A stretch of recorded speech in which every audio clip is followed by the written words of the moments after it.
Reprogram the body-mind feedback loop.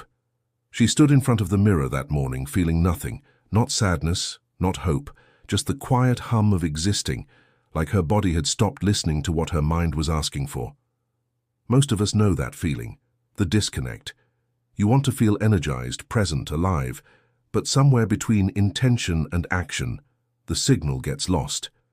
And you start wondering if maybe you've just forgotten how. But what if the problem wasn't motivation at all? What if your body and mind were stuck in a loop, one you didn't design but kept running anyway? For years, neuroscientists studied something they called embodied cognition, the idea that our physical state doesn't just reflect our emotions, it creates them. When you slump, your brain interprets defeat. When you breathe shallow, your nervous system stays on edge. It's not metaphor, it's biology. She didn't know this yet. She just knew she was tired of feeling tired. So she tried what most of us try first, willpower. Forcing herself to exercise, meal prepping on Sundays, setting alarms for meditation apps she'd open once, maybe twice, before the guilt set in. And every failure whispered the same thing. Maybe I'm just not built for this. But then something small shifted. It started with her breath. Not because she read about it or because someone told her to, but because one morning, mid-panic, mid-spiral, her body did it on its own. A slow exhale, then another. And for just a moment the loop paused. That's when she realized her body had been trying to communicate the whole time. She just didn't know the language. Researchers at Stanford found something similar. They studied people who struggled with chronic stress and discovered that the body often knows before the mind does. Heart rate variability drops hours before conscious awareness of anxiety kicks in. Your body is always talking. Most of us just never learned to listen.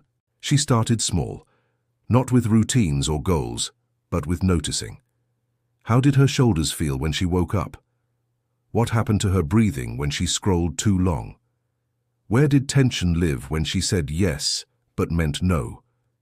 It felt strange at first, almost too simple. Shouldn't transformation be harder than this, she thought. But here's the truth. Most self-help content won't tell you. Change doesn't always look like discipline. Sometimes it looks like awareness.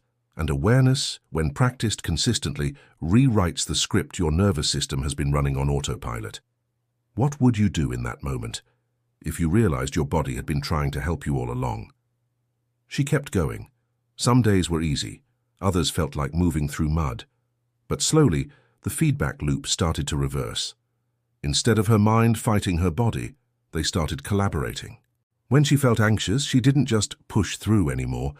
She paused, noticed, adjusted her posture, took 3 intentional breaths, and her nervous system, conditioned by months of this new pattern, began to respond differently.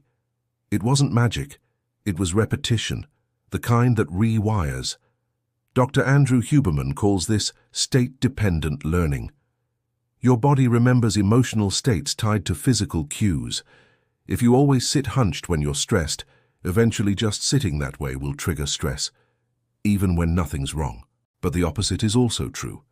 If you pair calm breathing with forward movement, your body starts to associate action with safety instead of threat. And suddenly, doing the thing doesn't feel so hard anymore. She laughed one morning, realizing progress didn't always look like progress. Some days it was just choosing to stand instead of collapse, to stretch instead of scroll, to feel her feet on the floor and remember she was here. Still doubt crept in. Is this actually working, or am I just convincing myself? That's the thing about rewiring. You don't always see it happening until one day you notice you're different. She noticed it in small ways first. Waking up without dread, walking without that constant background hum of tension, laughing without wondering if she was allowed to. Her body wasn't the enemy anymore. It was the guide. What surprised me most wasn't just how resistance bands improved my experience with reconnecting to my body, but how everything started to feel different once I switched to the right method. I wasn't expecting such a clear change, and honestly, I tested it more than a few times before I figured out what really worked. This isn't a promotion, just sharing real results that made a noticeable difference for me. I'll leave the link below if you want to explore what I mean. But the deeper shift was internal. She realized the body-mind loop wasn't just about stress or health, it was about identity.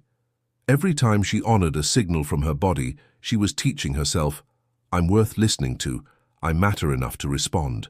And that changed everything. Because when you stop overriding your body's wisdom, you stop overriding yourself. Psychologists call this interoceptive awareness, the ability to sense and interpret internal signals. People with high interoceptive awareness tend to have better emotional regulation, stronger decision-making, and lower rates of anxiety. Not because they're calmer by nature, but because they've trained themselves to feel what's real and respond accordingly. She started teaching this to others, not formally, just in conversations. In small moments when a friend said, I don't know why I'm so anxious, and she'd ask, where do you feel it in your body? Most people paused. No one had ever asked them that before. And in that pause, something opened. Sometimes we only understand strength when it's tested. And for her, the real test came months later, when life got hard again, when the old patterns tried to return, when her mind screamed to shut down and her body braced for impact. But this time she didn't spiral.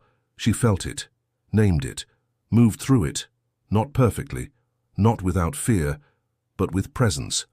And that made all the difference. Scientists studying neuroplasticity, the brain's ability to rewire itself, found that repeated behaviors create stronger neural pathways. But here's the key. The behavior doesn't have to be big. It just has to be consistent. 5 minutes of intentional breathing beats an hour of forced meditation you'll quit in a week. A short walk where you actually notice your surroundings beats a gym membership you never use. Small, embodied actions, practiced regularly, become the new default.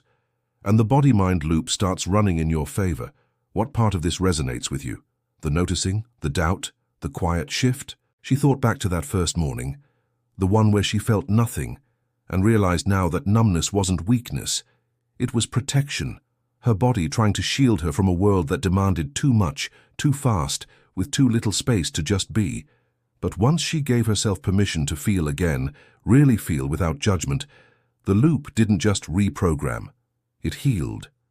There's a concept in somatics called pendulation, the natural rhythm between tension and release, contraction and expansion.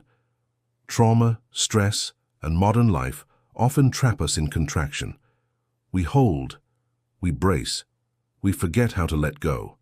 But the body knows how to pendulate, it just needs permission. She gave herself that permission.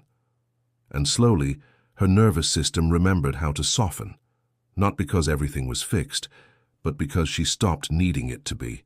When she looked in the mirror again, it wasn't her reflection that had changed. It was what she believed about herself.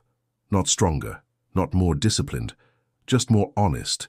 And honesty, it turns out, is the most powerful reprogramming tool we have. Because when you stop lying to your body about what it needs, your body stops lying to you about what's possible. The body-mind feedback loop isn't something you fix. It's something you tend to, with patience, with curiosity, with the radical act of listening when everything in you has been trained to push through. And maybe that's the real transformation. Not becoming someone new, but finally becoming present with who you've always been. Tell us which country or city you're watching from, and what part of this story resonated most. See you in the next video. Bye.